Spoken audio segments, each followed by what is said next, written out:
فرسودہ نظام کو عصری تقاضوں سے ہم آہنگ کیے بغیر معاشی ترقی اور خوشحالی ممکن نہیں۔ وزیر اعظم کو وزارت بجلی کی گورننس کی بہتری اور اصلاحات کے لیے ماہرین پر مشتمل نظام پر بریفنگ۔ وزیر اعظم کی بھرتیوں وزارتوں کو جدید نظام سے ہم آہنگ اور بہتر گورننس کی تجویز کے لیے کمیٹی بنانے کی ہدایت۔ وزارتوں کی کارکردگی بڑھانے اور ماہرین کی خدمات لینے کے لیے اصلاحاتی عمل پر زور۔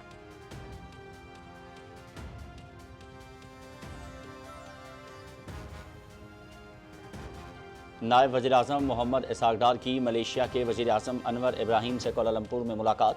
دونوں رہنماؤں کا دو طرفہ معاشی تعاون کے فروغ پر زور۔ پاکستان کا ملیشیا کے ساتھ دو طرفہ تعلقات مزید مستحکم بنانے کے عزم کا اعادہ۔ نائب وزیر اعظم اسحاق ڈار اور کمبوڈیا کے وزیر خارجہ کے درمیان آسیان ریجن فورم کے موقع پر ملاقات۔ دونوں رہنماؤں کا دو طرفہ تعلقات، تجارت، سرمایہ کاری، ثقافت اور عوامی روابط کے فروغ پر تبادلہ خیال۔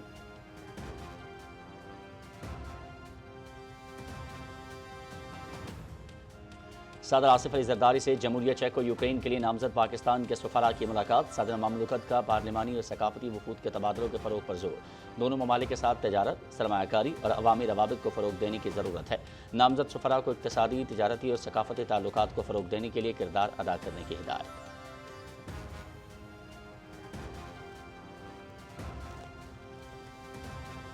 پاکستان اور چین صرف سرحدوں سے نہیں بلکہ پہاڑوں اور دریاؤں سے بھی جڑے ہوئے ہیں۔ ہم چین کے ساتھ ٹیلی ویژن، ڈاکومنٹری اور فلم سازی میں اشتراک کی جانب بڑھ رہے ہیں۔ ایسے مستقبل کی طرف دیکھ رہے ہیں جہاں پانی کو ہتھیار نہ بنایا جائے، پانی کو پرامن بقائے باہمی کا ذریعہ بنایا جائے۔ وفاقی وزیر اطلاعات عطا اللہ تارڑ کا بیجنگ میں بین الاقوامی فورم سے خطاب۔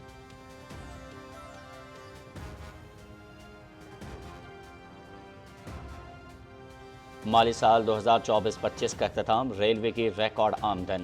پاکستان ریلویز نے 93 ارب روپے کی آمدن حاصل کی۔ مسافر ٹرینوں سے 47.5 ارب روپے، مال گاڑیوں سے 31.5 ارب روپے حاصل ہوئے۔ محدود وسائل کے ساتھ شاندار کارکردگی پر ریلوے انتظامیہ اور کارکن تعریف کے مستحق ہیں۔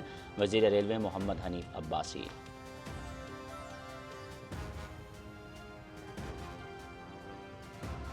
وفاقی وزیر شیزہ فاطمہ خواجہ کی گوگل کی ریجنل اے آئی ڈیولپر ایکو سسٹم ٹیم سے ملاقات۔ پاکستان میں مصنوعی ذہانت کے فروغ اور باہمی تعاون کے امکانات پر تفصیلی گفتگو۔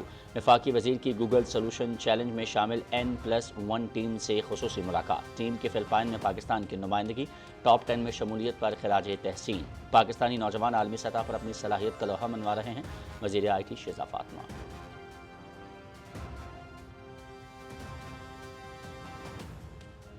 وزیر اعلیٰ سرفراز بگٹی کی صدارت میں امن و امان سے متعلق اجلاس۔ سرا ڈکئی واقعے پر آئی جی پولیس بلوچستان کی تفصیلی بریفنگ۔ وزیر اعلیٰ بلوچستان کا واقعے میں ملوث دہشت گردوں کو منطقی انجام تک پہنچانے کا حکم۔ معصوم جانوں کے قاتل کسی رعایت کے مستحق نہیں، قانون کی عملداری پر کوئی سمجھوتہ نہیں ہوگا۔ دہشت گردوں کے خلاف بلا تاخیر اور فیصلہ کن ایکشن لیا جائے گا، وزیر اعلیٰ بلوچستان سرفراز بگٹی۔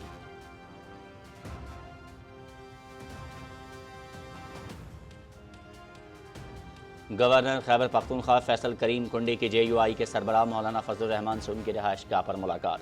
خیبر پختونخوا کی سیاسی صورتحال اور سینٹ انتخابات میں مشترکہ حکمت عملی پر تبادلہ خیال۔ صوبے میں کرپشن اور امن و امان کی ابتر صورتحال پر گفتگو۔ تحریک انصاف اختلافات کا شکار ہے۔ خیبر پختونخوا اسمبلی میں 30 ارکان نے خود کو آزاد ڈکلیئر کیا۔ نمبرز پورے ہوں گے تو تحریک عدم اعتماد لائی جا سکتی ہے، گورنر خیبر پختونخوا۔ سانحہ سوات سے متعلق صوبائی انسپیکشن ٹیم کی تحقیقاتی رپورٹ تیار۔ نظام میں موجود خامیوں کی نشاندہی، غفلت کے مرتکب سرکاری اہلکاروں اور افسران کی نشاندہی، تادیبی کارروائی کی سفارش۔ سیلاب کی بروقت اطلاع دینے کے لیے ارلی وارننگ سسٹم غیر فعال، متعلقہ محکموں کے درمیان رابطوں کا بھی فقدان۔ ریسکیو 1122 کے رسپانس میں تاخیر، تربیت یافتہ اہلکاروں اور درکار آلات کی عدم دستیابی بھی سامنے آ گئی۔ مانسون سیزن میں پبلک سیفٹی یقینی بنانے کے لیے کوئی بھی ایس او پی موجود نہیں، رپورٹ۔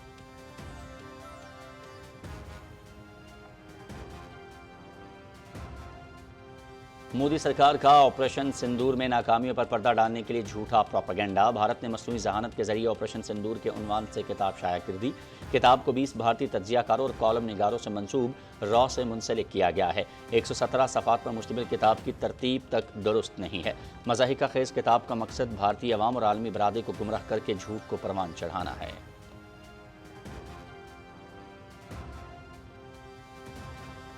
جنگ بندی مذاکرات کے باوجود غزہ میں مظالم کا سلسلہ تھم نہ سکا، اسرائیلی فضائی حملوں میں مزید 82 فلسطینی شہید۔ دیر البلح میں امداد کے منتظر افراد پر حملے میں 15 افراد شہید، 30 سے زائد زخمی۔ اقوام متحدہ نے حملے کو ناقابل تصور ظلم قرار دے دیا۔ فوری جنگ بندی اور انسانی امداد کی بحالی کا مطالبہ۔ 2023 سے اب تک 57,000 سے زائد فلسطینی شہید ہو چکے ہیں۔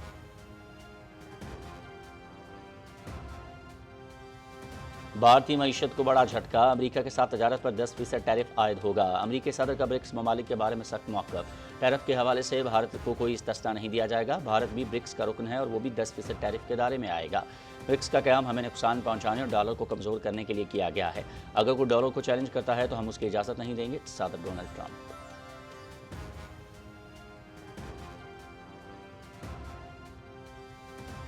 وزیر اعلیٰ پنجاب کی ہدایت پر پی ڈی ایم میں کے مانسون الرٹ فیکٹ شیٹ جاری، دریاؤں، بیراجز اور ڈیمز میں پانی کی سطح کے اعداد و شمار شامل۔ مانسون بارشوں سے 39 شہری جاں بحق اور 103 زخمی ہوئے، 47 گھروں کو نقصان پہنچا۔ مانسون کے تیسرے سلسلے کا آغاز 17 جولائی تک، مزید بارشوں کا امکان۔